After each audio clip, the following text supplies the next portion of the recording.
하나님 말씀은 민수기 24장 8절입니다. 민수기 24장 8절 구약성경 218페이지입니다. 218페이지 민수기 14장 8절 다같이 한 목소리로 읽습니다. 여호와께서 우리를 기뻐하시면 우리를 그 땅으로 인도하여 들이시고 그 땅을 우리에게 주시리라. 이는 과연 젖과 꿀이 흐르는 땅이니라. 아멘.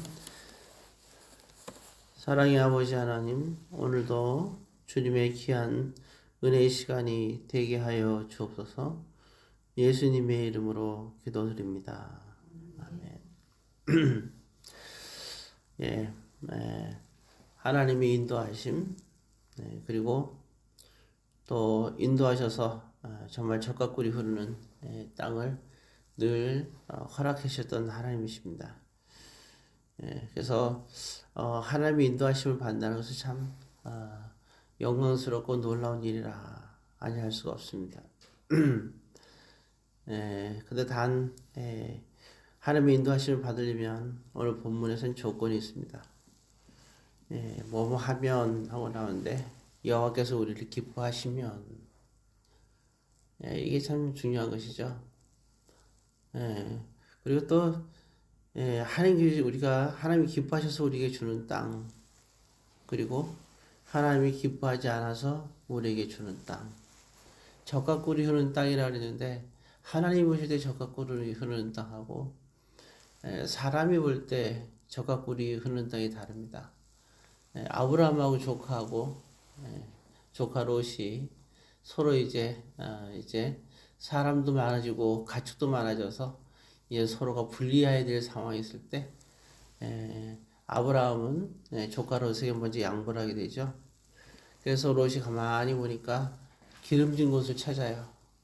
그 찾은 것이 바로 우리가 잘 아는 소돔과 고모라, 우리가 잘 아는 하나님의 심판을 받은 땅을 찾게 됩니다. 사람들이 볼 때는, 눈으로 볼 때는 참 거기가 굉장히 젖과 꿀이 흐르는 땅이고, 매혹적인 땅이고, 유혹이 많은 땅이고, 누구나 가고 싶어 하는 그런 땅이죠. 그러나 우리가 하나님께서 보실 때 젖과 꿀이 흐르는 땅, 하나님은 아브라함에게 그랬어요. 네가 눈으로 보고, 그리고 네가 눈이 닿는 곳까지 너에게 주겠다. 이렇게 약속을 하시죠. 그러니까 하나님 보실 때 주시는 땅은 정말 하나님께서 약속하시는 땅입니다. 즉 약속의 땅이 되는 거죠.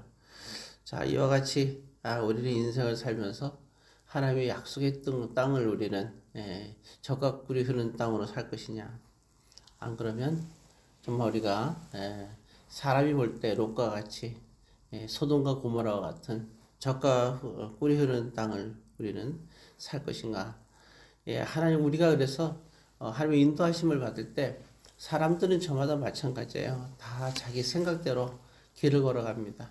인생을 걸어가고 또 그렇게 살아가고, 똑같은 길을 가도 어떤 사람은 행복하게 걸어가는 사람이 있는가 하면 똑같은 길을 걸어가도 어떤 사람은 불행하게 걸어가는 사람이 있고, 어떤 사람은 감사하면서 걸어가고, 똑같은 길에도 어떤 사람은 원망의 길을 걸어갑니다.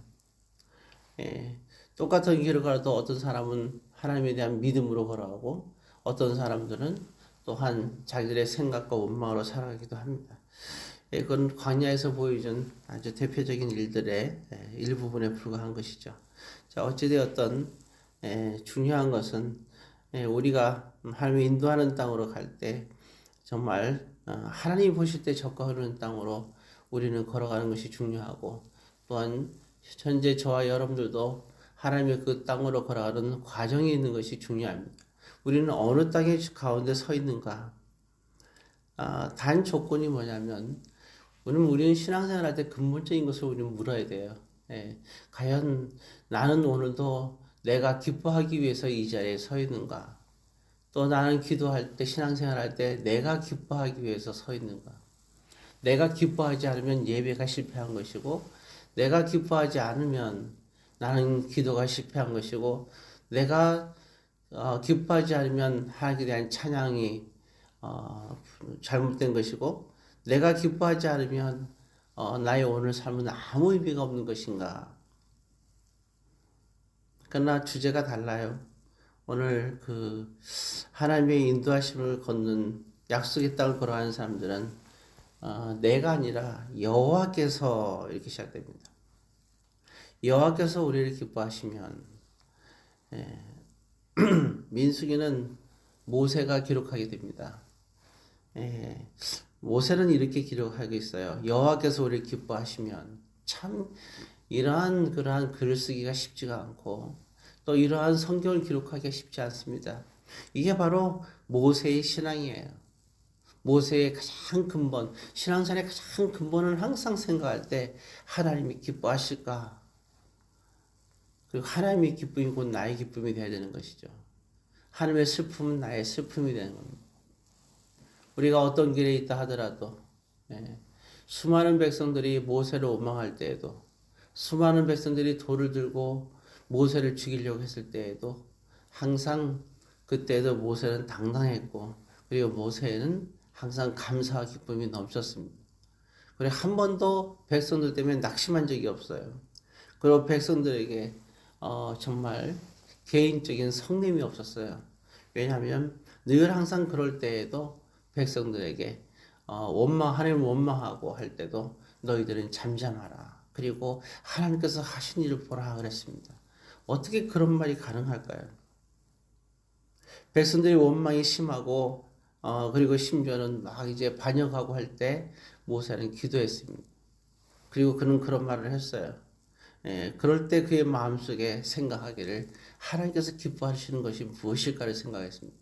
사람들은 자기들이 물이 없다고, 먹을 것이 없다고, 자기가 만족하지 못한다고, 자기가 인생이 괴롭다고 해서 모세를 원망했지만 항상 모세는 생각할 때는 하나님께서 기뻐하시는 것이 무엇인가를 생각하고 그들에게 잠잠하라고 얘기했던 겁니다.